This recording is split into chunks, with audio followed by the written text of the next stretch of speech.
Hello, good morning everyone. कैसे हो आप सब लोग? आई होप आप सब अच्छे होंगे और मैं भी बिल्कुल अच्छी हूँ।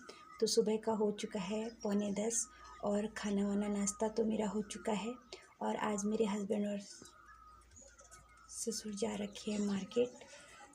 तो आज मेरे हस्बैंड और ससुर जा रखे हैं मार्केट और मैं घर में अकेली हूँ। मेरी सास भी बाहर गई है लकड़ी लेने। तो मैंने सोचा कि चलो आज मेरे बेड में जो कपड़े थे सारे उनको निकाल के धूप में सुखा देती हूँ, क्योंकि और दिन मेरे ससुर छत में बैठे रहते हैं तो कंफर्टेबल नहीं होता, क्योंकि धूल वूल मैं साफ़ करती तो उनमें गिरने का डर था। तो आज वो मार्केट जा रखे तो मैंने सोचा ये वाला बेड खाली करके इसके कपड़े वपड़े सारे सुखा दूँ, थोड़ा धूप दिखा दूँ, क्योंकि इनको काफ़ी टाइम से धूप नहीं लगी थी, स्मेल आ रही थी। और उसमें मैंने उसको साफ़ वाफ तो कर लिया है और इसमें डाल दिए मैंने कपूर की गोलियाँ। बेड को तो मैंने झाड़ के सारा पूरा साफ़ कर दिया है और कपूर की गोलियाँ इसमें डाल दी है। और इधर भी थोड़ा बहुत डेकोरेट करने का है, वो मैं धीरे धीरे करूँगी, क्योंकि थोड़ा टाइम लगता है, इतने टाइम से बंद है और मैं घर पे इतने टाइम के बाद आ रही हूँ तो थोड़ा टाइम तो लगता है एडजस्ट करने में, क्योंकि मैं कुछ टाइम के लिए मायके गई थी तो काम ऐसे छूट गया था। तो चलो मैं दिखाती हूँ मैंने बाहर सारे कपड़े कैसे फैला रहे। तो आज अच्छी धूप खिली हुई है बाहर, आप देख सकते हो। तो मैंने सोचा चलो आज कपड़े सुखा देती हूँ, नहीं तो यहाँ पे वरना मेरे ससुर जी बैठे रहते हैं इधर छत में, धूप सेकते हैं। तो आज वो मार्केट गए हैं तो मैंने सोचा मैं ये कपड़े थोड़ा सुखा दूँ और झाड़ पोंछ करके अंदर रख दूँ। तो चलो ये काम तो मेरा हो गया है और अब इनको रह गया फोल्ड करके जब ये सूख जाएंगे अंदर रखना। तो थोड़ा सा बाहर का व्यू भी देख लीजिए साथ में। चलो मेरा काम रह गया उधर वाले रूम में सफाई करना। अभी लाइट है क्योंकि अंदर अंधेरा होता है मिट्टी के घर में, तो थोड़ा उधर साफ वाफ कर लेती हूँ और अगर टाइम लगेगा तो आप लोगों को भी दिखाऊंगी। तो चलो मैं थोड़ा सफाई वफाई करके मिल। तो ये है मिट्टी वाला घर पुराना और मैंने सोचा चलो आपको भी दिखा देती हूँ कैसे होते हैं।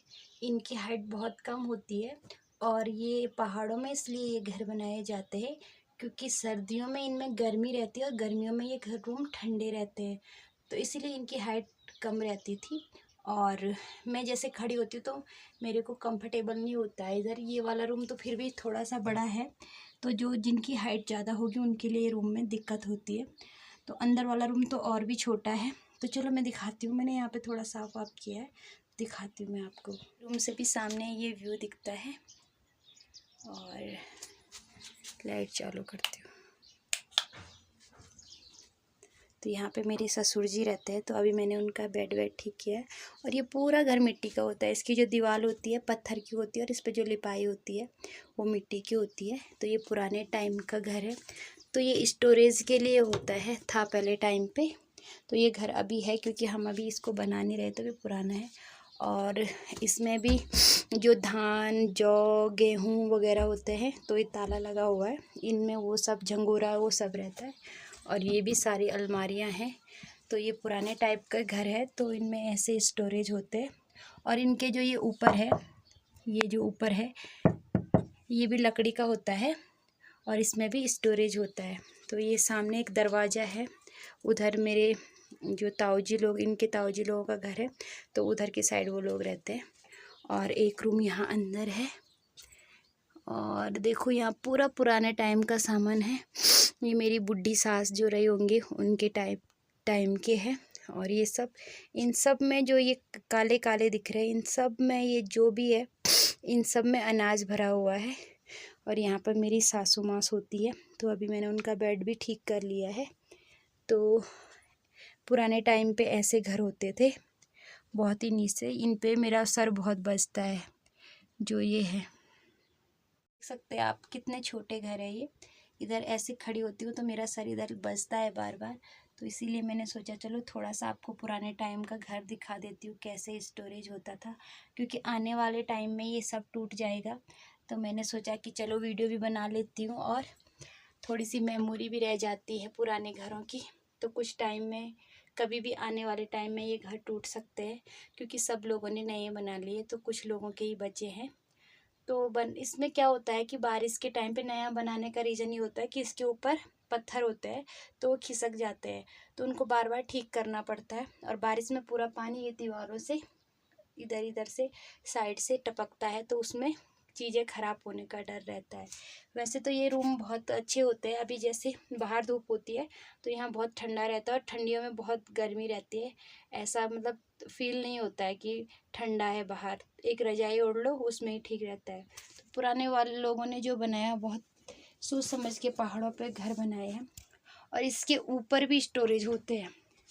अंधेरा है, मुझे डर लगता है, लेकिन ये जो ऐसे बना है ना, इसके ऊपर भी आप लोग कुछ कुछ रख सकते हैं। तो यहाँ मेरा हाथ जा रहा है, इधर आप देख सकते हैं स्पेस है। तो ये वाले हिस्से में इधर भी कुछ कुछ तो रखते हैं। तो ये सारा इधर जो सामान पड़ा हुआ है सारा पुराना है। तो आज मैंने आपको ये 2 रूम भी दिखा दिए और किचन आप लोग पहले ही देख चुके हैं। तो अच्छा तो लगता है, लेकिन इनको मेंटेन करने में मेहनत बहुत लगती है, क्योंकि इनकी पूरी लिपाई करनी पड़ती है टाइम टू टाइम। और ऊपर अगर छत ख़राब हो गई तो पूरा सामान ख़राब होने का डर रहता है, क्योंकि वो टपकता है। तो बार बार वो ठीक करना पड़ता है, क्योंकि आंधी तूफान से वो पत्थर जो होते हैं वो खिसक जाते हैं। और वो पत्थर जो है लकड़ी पे नहीं, मिट्टी से चिपकाए रहते हैं। लकड़ी बहुत सारी परत है इन मकानों में। अगर इनका मैन्युफैक्चर देखा जाए तो बहुत ही मतलब दिमाग से बनाया गया है पहाड़ों के लिए। पहले ये रूम है, इसके ऊपर ये लकड़ी का है और फिर कुछ स्पेस छोड़ के स्टोर के लिए फिर उसमें ऐसे तिरछे में लकड़ियाँ रखी है और उसमें फिर बारीक बारीक लकड़ियाँ रखी गई है।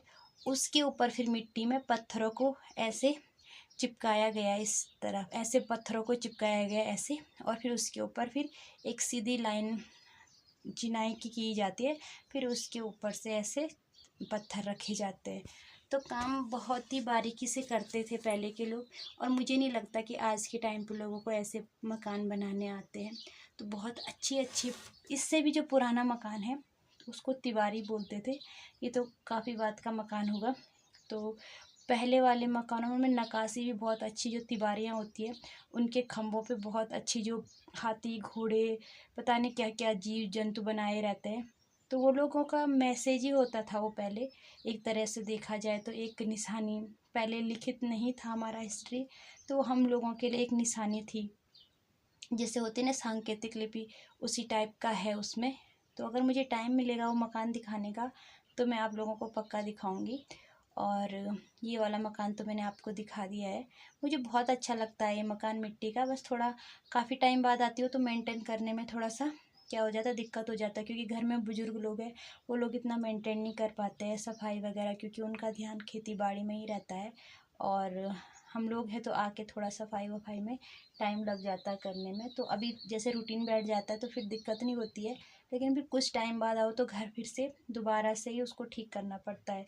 तो अभी मैं गांव आई इसीलिए हूँ, क्योंकि हमारी जो गौशाला है वो भी टूट रखी है, उसे भी ठीक करना है। और इसका जो ऊपर वाला हिस्सा है जो मैं बोल रही थी, जो पत्थर होते हैं उनको भी ठीक करना है, क्योंकि बारिश में दिक्कत हो रही है। क्योंकि मकान तो हम अभी बना नहीं सकते, क्योंकि मकान बनाने में इतना सारा मटेरियल है, फिर इसमें 2 हिस्से भी है। तो जब दोनों परिवार एक साथ मिलके बनाएंगे तो ये तभी बन सकता है।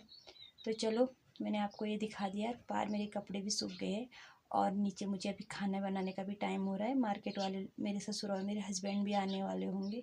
तो आज का तो चलो ऐसा करती हूँ, आज का वीडियो यहीं पे एंड करती हूँ। आई होप कि आपको मेरा ये पुराना मकान पसंद आया हो। अगर पसंद आया तो please do like share comment and subscribe करना ना भूलना।